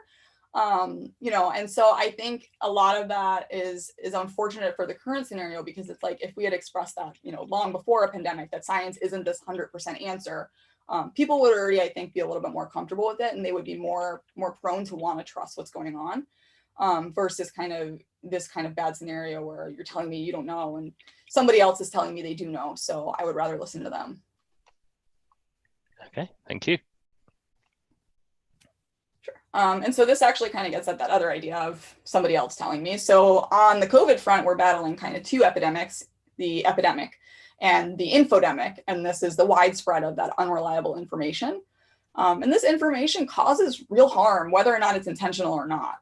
And I always say this is kind of like playing a game of telephone, is the idea that when you pass off information to the next person, they can pass it off reliably to the next person. They can intentionally change it because they think that's funny when you play telephone, or they can mistakenly pass it off. They just heard you wrong. And so I think with the media, for the most part, a lot of them are trying to do their job well, but they don't fully understand science. And so it gets passed off not as well as it could. People on the other end who are passing off knowingly bad, unreliable information. And it's unfortunate because, again, this information is often delivered very effectively. They have nice, catchy videos. They do a really good job of kind of playing on all of the things that science couldn't answer for people, and it spreads. So you kind of need to be mindful of the idea that effective communication is not necessarily the most beneficial communication. You can be a very effective communicator, but everything you said could have not been true. And I might just be eating it up because you're very, very good at speaking and you've presented facts that I think you've presented. And so I think there's also this idea that we kind of need to highlight what it is people should be looking for. But from our end as scientists too, there's a need to check in with the public and make corrections and make them in a way that the public is receiving them and making updates. And so again, going back to building trust, when we have a damaged relationship, somebody else is going to rush in to fill in that need for information void. And they're going to probably do a better job of it because they're not going to use jargon and they're not going to use technical terms, and they're going to do it on a video that, you know, people have access to on Facebook. So they do a better job at reaching a broader audience. And it makes sense when you have a broader audience, more people listen. So I want to point that earlier I told you 79% of the US said that science makes life easier. We're seeing a decrease. So 5 years earlier, that number was actually 83%. And so some of this, you know, has to do with kind of changing tides, I think, and the fact that there are now much broader networks and a lot of us are not utilizing them. So that's, you know, I think that really kind of hurts. And as I mentioned earlier, there's a need to be upfront to kind of maintain that trust and establish it. When you're not upfront, it's just jarring. And we need to convey the value to the public. So further than that, if we tell the public, hey, you need to social distance, and I don't tell you why, I just, you know, there's a pandemic going on, please stay 6 feet away. Then everybody's like, okay, but why would I do that? Well, you don't want to get sick, right? And they're like, okay, yeah, but you know what? I don't care. I think I'm pretty healthy. I think there's this broader idea of making sure the public understands that the value is conferred either to them, but also, like in this case, to the community. So it's not about just you. If you distance, you can stop somebody else from getting sick, right? So if you were a vector for them, now they're not in contact with you. You might have just saved somebody's grandma. So there's kind of this need to really do a good, simple way of conveying things instead of just barking orders or just saying, we found this, just do it. And, you know, again, I think listening to the public. So the public was telling us, you know, I'm getting a little depressed with this whole distancing thing. Why do I have to physically distance? And then you find out like, oh, that's because people think they're not allowed to talk to anybody. So change the term to physical distancing instead of social distancing. Please use Zoom, check in on your friends, watch out for your mental health. So really checking in and updating the information we're providing them. And making sure that the information is simple enough. The enough is important because, again, if you oversimplify something, you do lose meaning. So again, oversimplifying would be, don't go to work, there's a pandemic. Very simple. I know what you mean, but I don't necessarily know what you mean. So it's kind of this constant feedback loop that we need to be really mindful of. And further, I think that a lot of people want to be quick to say, like, educate the public, let's just give them all science training and then this won't be a problem. And I don't think that that's the appropriate response. Should we educate the scientist? If the scientists can be better at translating their own works, we would probably avoid, you know, a few problems. There is definitely value in educating the public. How do you go about doing that on a mass scale? Probably looks at something like earlier implementation. So interestingly enough, there was a study that looked at implementing a science communication course, and they did it in graduate students and undergrads. And they found that the undergrads were actually much, much better at communicating science than the graduate students who were working in labs. And this isn't surprising, right? I think grad students, they said, were too hung up on the minutia. And they were just really, really in depth, and they were spending more time on the work, which is not necessarily a bad thing. You want thoughtful work, but the undergrads were just getting the main point across, and they were finishing the project and turning in the work. And it played out that the undergrad information was more valuable.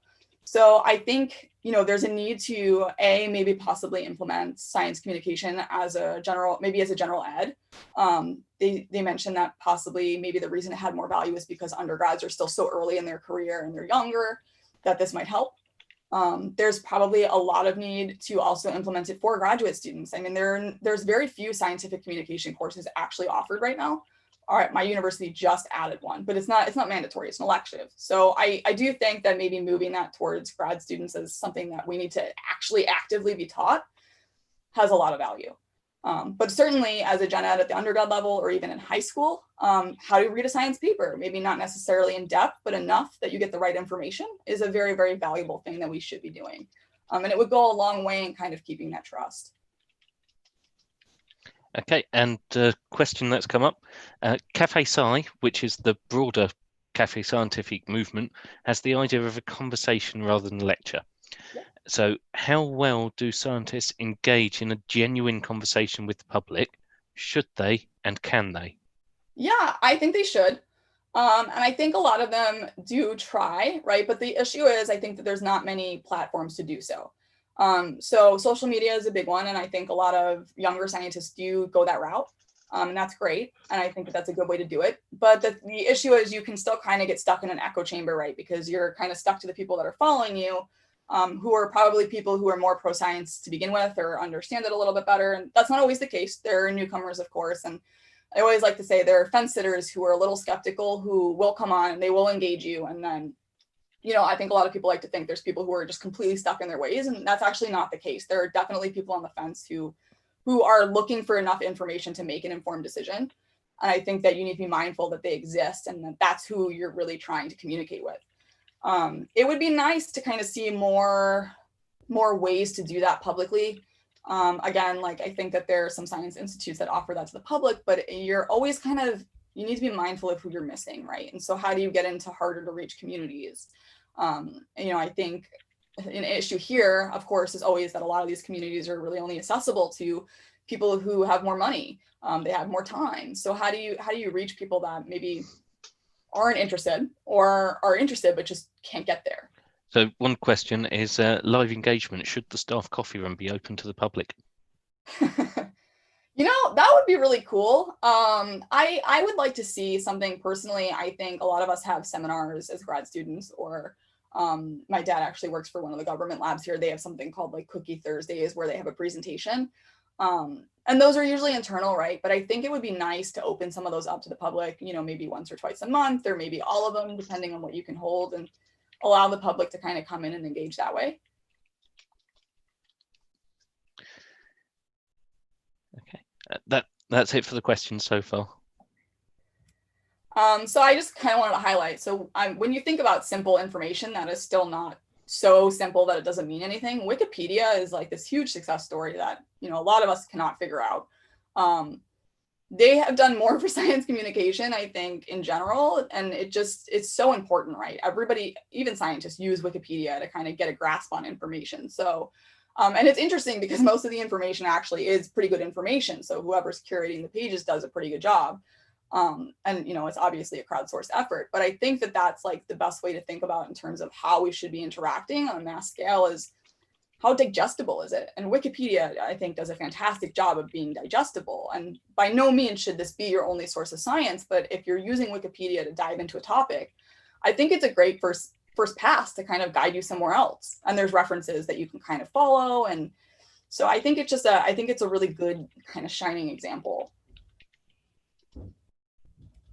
And then I think kind of getting into the end here, just a reminder that it goes both ways. So you're doing your research and you communicate it, but it's not just enough to say like, I made it so easy and you can understand what I did. It's not just about that. So you don't just write a blog and call it a day. How do you incorporate the feedback that you get from that? So if the public says, hey, I understood your paper, I understood everything, I completely get it.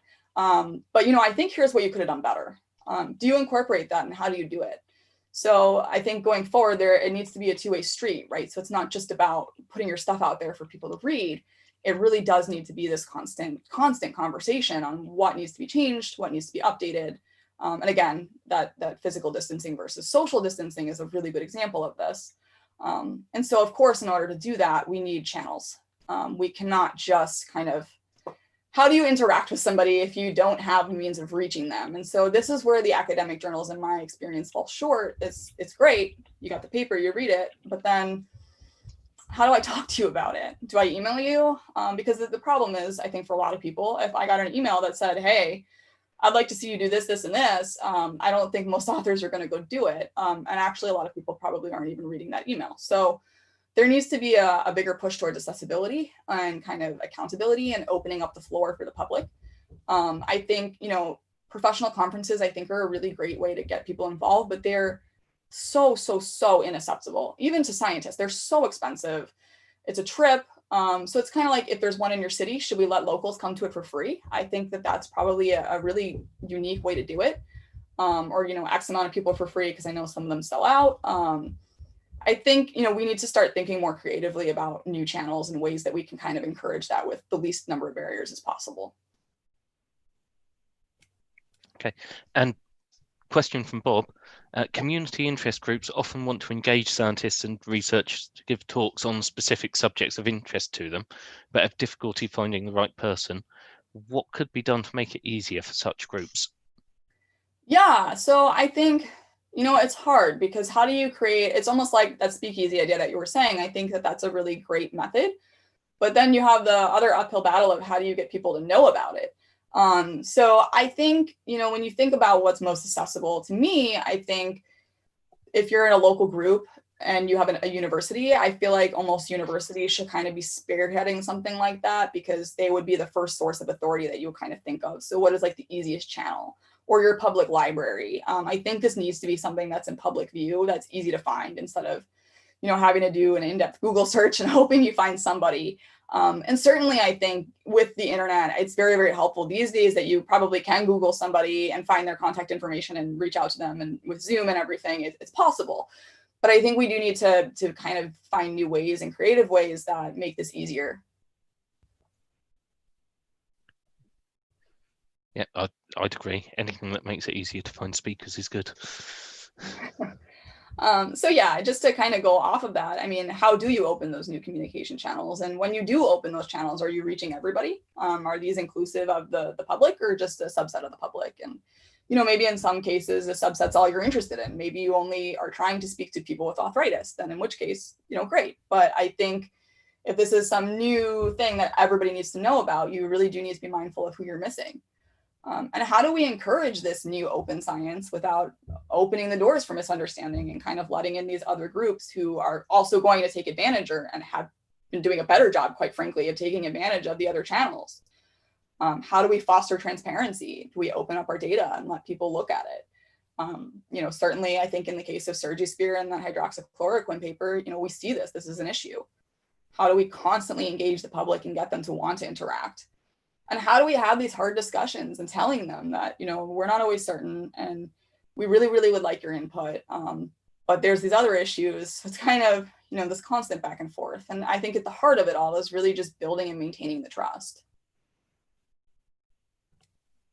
So just some tips when you are out there doing your communication, just consider your audience and fit. So sometimes if you're on a completely broad audience, you need to kind of simplify things more than if you're at a more, more niche audience, again, like an arthritis group would know what you're talking about in terms because they have arthritis and they're there for an arthritis speech. But if you were giving the same talk to the general public, you may actually need to explain what arthritis is. Consider attention. It's such a weird thing to say that, but I think people forget that we don't have good attention. Well, humans are not really that inherently linked to have great attention. We touch our face every 2 minutes and we're looking out over here and we're zoning out. And especially when you're writing a paper, it's so easy to forget that when you're reading a paper, you have to reread lines because, you kind of stop paying attention for a second or something was hard to understand. So consider the fact that when you're writing, that's going to happen. So how do you kind of fix that? And so a lot of people are really big on the idea of front loading. So putting all of the most important information up front, just being completely upfront about it. There's a lot of people who will publish the results almost immediately before you even read the depth of the paper, just so that main point is already across. So by the time you get halfway through and you're done and you're tired, you already took away everything you need to know on the most broad level. And then of course, kind of going into more minimal details. There are other people who like to kind of scatter that information and repeat it. So that's another way to do it. But on all fronts, clarity. And being clear, that's how you get people to stay attuned and to not take away the wrong information and to want to continue. Messy writing is a huge turnoff and people are going to stop. And so if you haven't front loaded, then for sure they're not getting anything that you said and they might just form their own conclusion. And again, you want to balance being simple and being informative. So people can learn. Again, avoid jargon. You don't want to make it so hard that somebody's completely turned off, but don't forget that people are there to learn if they're reading your paper. So don't make it insultingly simple. And remember that your article can quite literally be picked up by anybody. So you want to make sure that it's clear. And then again, if you're out there as a scientist, I do think it's a responsibility to be fighting misinformation with science. So it's not enough to read a bad take on something or some celebrity's, poor opinion and say, no, you're wrong, or kind of coming guns blazing. I think that that's going to turn more people off than, like very gracefully explaining, you know, here's to your first point, the science that backs it up. Because if you fight their opinion with your opinion, it's going to be just as ineffective, in my opinion.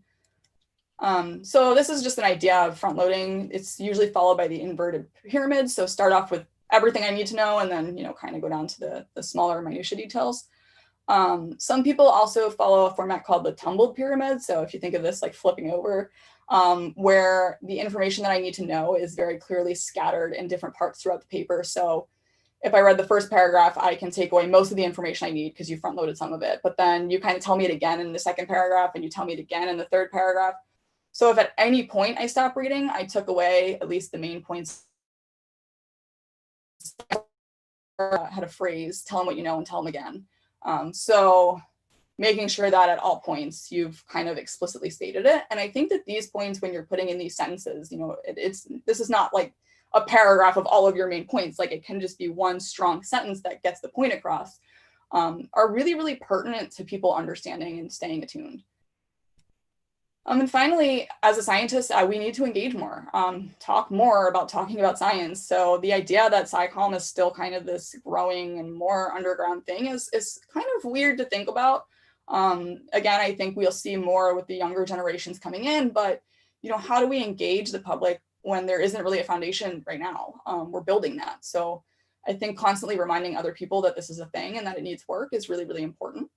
And we need to be willing to meet the public where they are. So again, not just telling them they're wrong, or, you know, throwing a bunch of papers at them that they have no interest in reading or don't know how to understand. So we need to kind of gauge what people do and don't know, and the best way to kind of approach them without turning them off. Make sure you're communicating within your network, and then reach out. So again, if you just take your paper and run with it and other scientists in your field can't read it, it's not a good look. And actively review who you are reaching. So did I get the whole public? Did I miss a really significant population who this is really going to affect? And so again, look to others who are kind of doing some of the work. You don't necessarily need to reinvent the wheel, but, you know, use that to kind of find new and creative ways to continue to engage and promote your work. And scientists should be promoting their work. So I think a lot of people think that some of the more humble people think that that's, you know, a little arrogant or things like that. But if you wrote your paper or you did your project, you are the foremost expert. You should know what's in there. And there's no one better to translate it to the public than you. Because if you don't do it, somebody else will. And like a game of telephone, it might not be nearly as translatable. So in summary, the public relies on science for vital information that will allow them to make informed decisions. And science should increase the accessibility and form a dynamic relationship, so that two-way street where they are both active participants and consumers. And just a sneak peek, I do have an article, it's in press right now, coming out on communicating science in the age of on-screen reading. So journalism has been very, very effective at reaching the public. We know that they can reach the masses. We know that the masses generally trust them. The field of journalism is actually very much based on the idea that the public and them have this dynamic road and this trust. Without trust, people will not listen to the media. So kind of using that as an informative piece for science.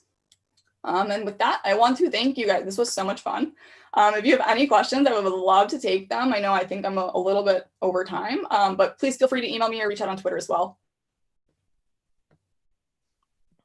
Okay, that was brilliant. Thank you. Normally, we'd go into a fairly not formulaic, into a Q&A session now, but we've had a lot of questions through it. What I'd like to do, if you're happy with it and everyone in the audience is happy with it, is instead cut the live stream, because we've been streaming quite a while, and if you can stick around a while, just talk to everyone.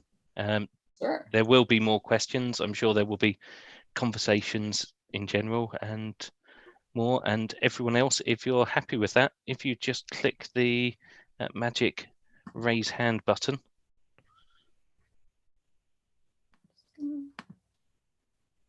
Yeah, so what I will do is first, everyone watching on one of the streams, thank you. And you can always join us in the Zoom Interactive Studio